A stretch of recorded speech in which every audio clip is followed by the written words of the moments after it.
distinguished guests, ladies and gentlemen, my warm greetings to all of you. This is an opportune occasion to speak about entrepreneurship and the creative economy.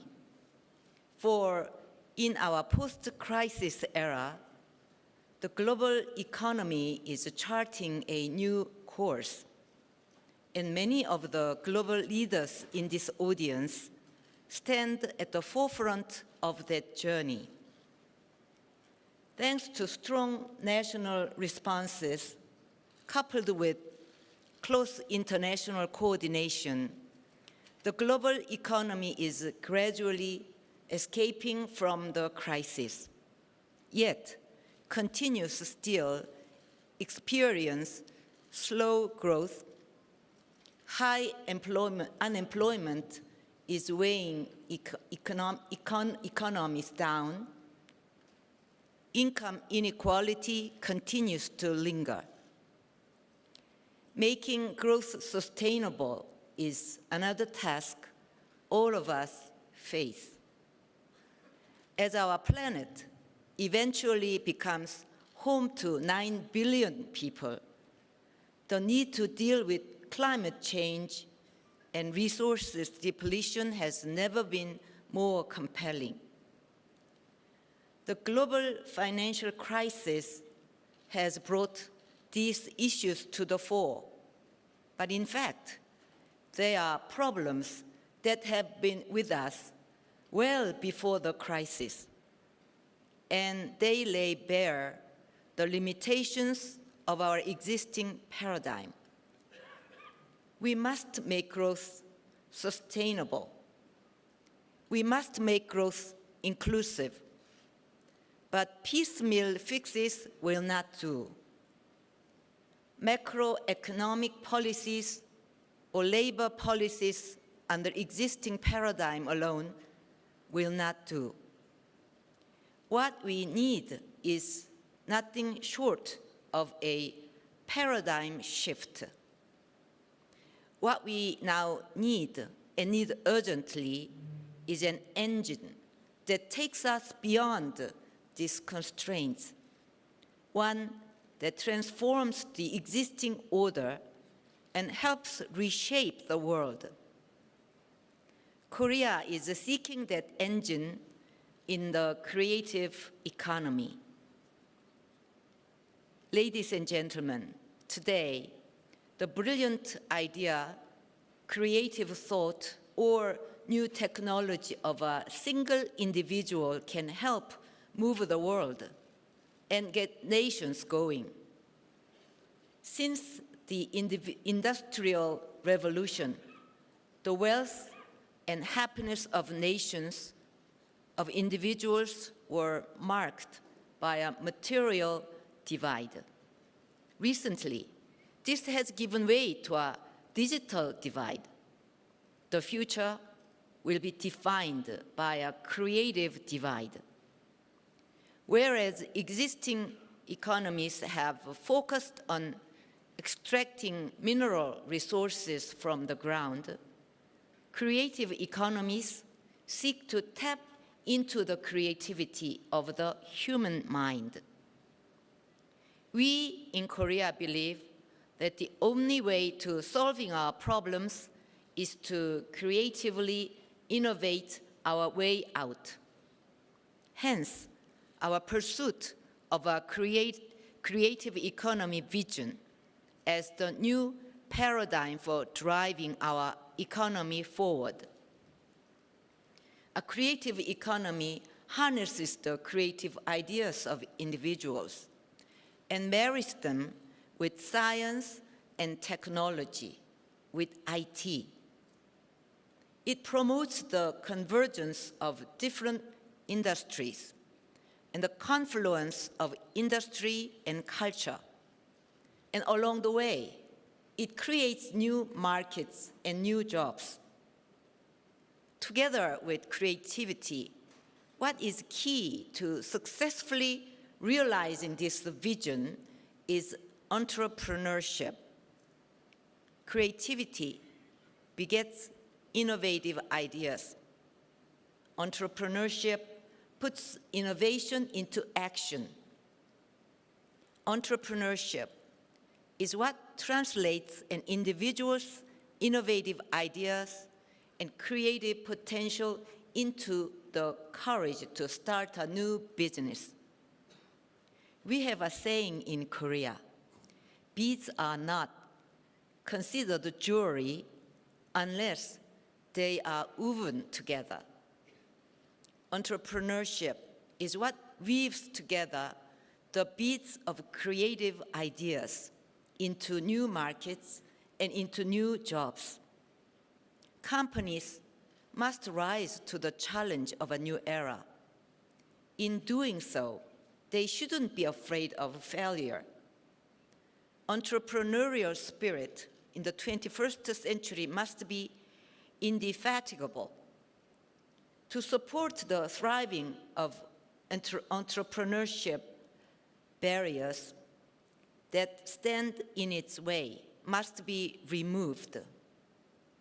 We also need to build a financial system that supports entrepreneurship and spreads risk, a system that helps those that fail get back up.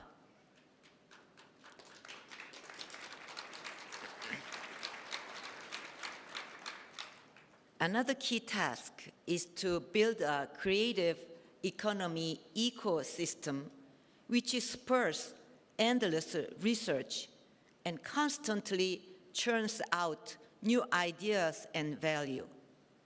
The government needs to support this. In most cases, it's difficult to do due diligence on ideas. And building ideas from the drawing board to the marketplace involves a high degree of uncertainty. This makes it difficult for early-stage startups to raise funds. To ease this process, we must transform how startups and venture companies finance capital away from loans and towards investment capital, including through angel investors. Financing assistance should also be tailored to be a company's evolution.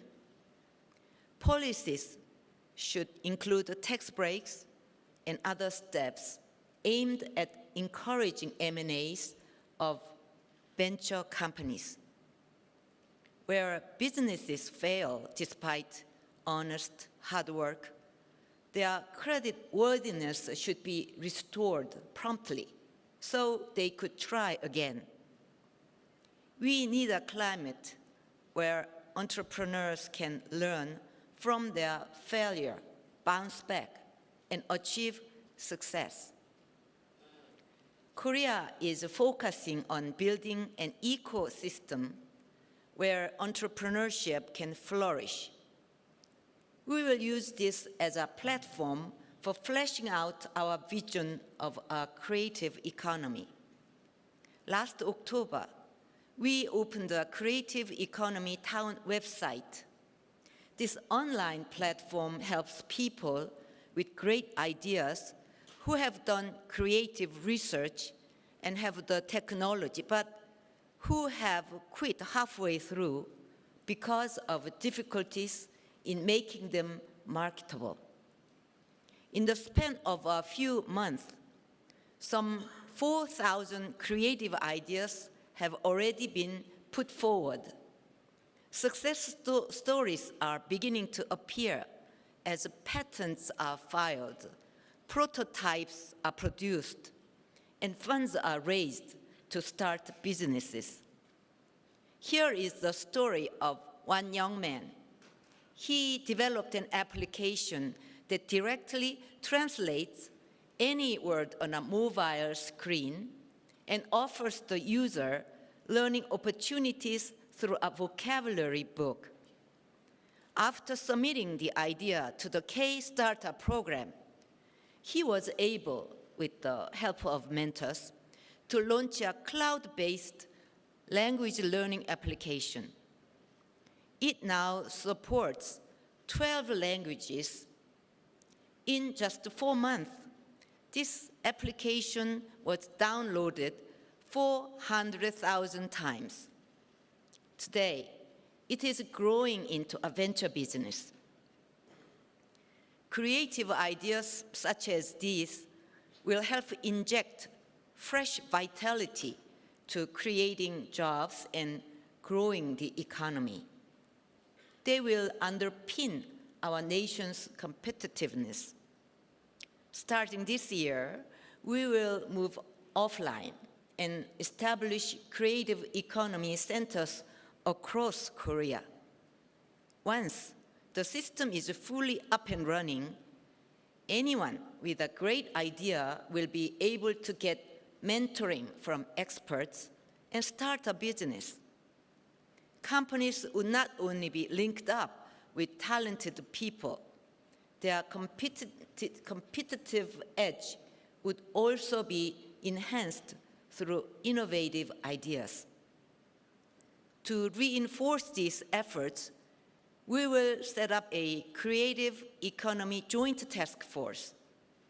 This will include venture companies, SMEs, large companies, as well as the government. The private sector will be in the driver's seat and lead the creative economy. Furthermore, to facilitate startups and entrepreneurial risk-taking, we are moving to a negative list approach to regulation. We are drastically cutting red tape that stands in the way of convergence and in the way of new industries. We will cap the total volume of regulations. Regulations will be relaxed across the board, except for those that are absolutely necessary. A ministerial meeting that I, as president, will be chairing will oversee these efforts. Answers to tackling energy and environmental challenges will also be thought through the creative economy. We will develop policies to build environment-friendly energy towns as creative business models. We will try new ways to site incineration plants and landfills, which local communities tend to reject. Those communities will receive real benefits in the form of clean technology, technology-based energy, energy that will come from biomass cogeneration plants or energy storage systems. We will also make government information more open and accessible for the general public. This Government 3.0 initiative can also serve as the connective tissue for a wide range of new businesses. For example, the Korean government made available its 3D maps, land registration maps, and other information on the nation's land space.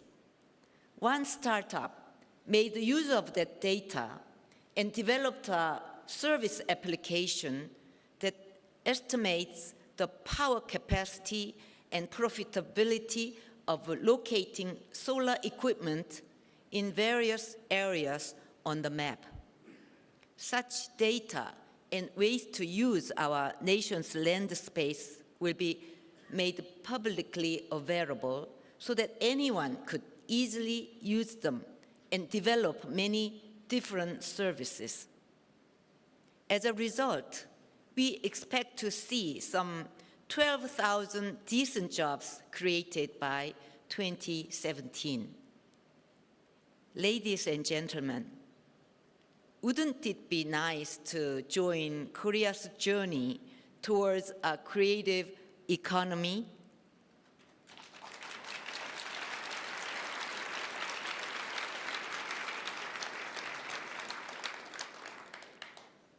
Ladies and gentlemen, I believe the creative economy needs to play an important role in the reshaping of our world, the theme of this year's forum. For it can offer new opportunities for dealing with diverse challenges that can arise during that transformation. Existing factors of production or the prerogatives of select classes or groups. In contrast, the power to imagine and think up ideas is universal to everyone. It is not conditioned by nationality, ethnicity, wealth, or education. Unlike resources, creativity is non-depletable, nor does it degrade the environment. It, therefore, unlocks opportunities for sustainable growth. Creativity is inherent to all people, regardless of age, class, race, or nationality. It, therefore, holds promise for inclusive growth. The promotion of creativity will serve as the wellspring for overcoming unbalanced growth among nations and among different classes. Every member of humanity has the potential to become key players in the success story of a creative economy. It is why I believe the creative economy can offer a path to resolving the triple pressures of slow growth, high unemployment, and income disparities. Through startups, as well as the innovation of existing businesses, a creative economy can generate new engines of growth and can grow jobs. There will also be less income inequality, since anyone with a great idea can live out one's dreams by starting a business. Where there is concern and care for others, there we can see fresh ideas blossom. It is when the desire to improve the human condition, to heal humanity's pain, meets science and technology, that solutions are produced, that suffering is eased, that the well-being of humanity is served. Realizing the benefits and goals of a creative economy requires concerted global efforts. Climate change and environmental challenges are global in nature. As such, the world must act as one in tackling them. Solutions to these problems could be found through the imagination and entrepreneurial drive empowered by a creative economy. I also hope to see nations that are custodians of the world's cultural heritage amplify creative value through cultural sharing and heart-to-heart exchange through the creative economy. Culture has the power to connect people of different languages and different backgrounds. The world is coming closer together as economic, social, cultural, and other barriers are ebbing away. We see this happening with our own eyes. We see how the culture of one nation is no longer confined to that country alone. It is increasingly being shared and enjoyed beyond borders. We use the expression Korean wave to describe the widespread enthusiasm for Korean culture. Today, that wave is spreading rapidly across the globe. When Korean music recently paired up with YouTube, it became a global sensation. K-pop, Korean dramas, and films are being created here and there and creating new added value. When the cultural values of each country are brought together with IT technology, the possibilities for generating greater added value become truly limitless. Indeed, this is another key attraction of the creative economy. The companies that are welcomed around the world are those that have successfully combined various cultural content with new technology. May this audience help draw up ideas that enable culture to serve as a vehicle, one that brings love and joy around the world.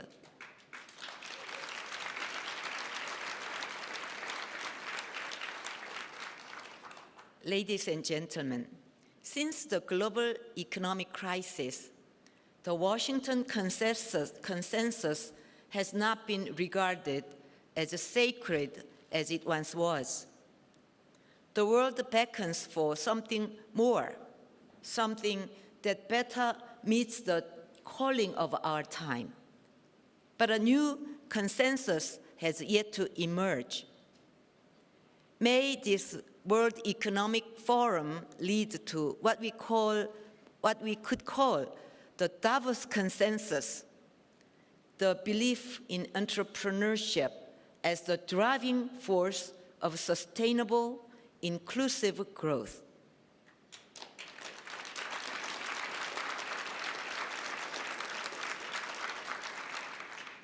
Indeed, a gathering of global leaders such as this should aim to usher in a new era. I believe you can do so by coming up with practical guidelines toward an economic, social, political, and cultural climate that fosters entrepreneurship.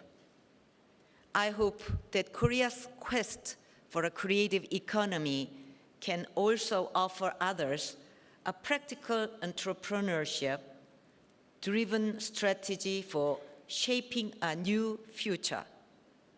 Our world currently faces countless challenges, but to me, they seem no more than minor bumps on our path to a better world. The indefatigable spirit of entrepreneurship can lift economies up and lift countries up. It is now up to us to rise to the challenge and not be afraid to fail. Let us set our sights on making a better world. And let us embark on this journey with tireless entrepreneurial drive and through a creative economy.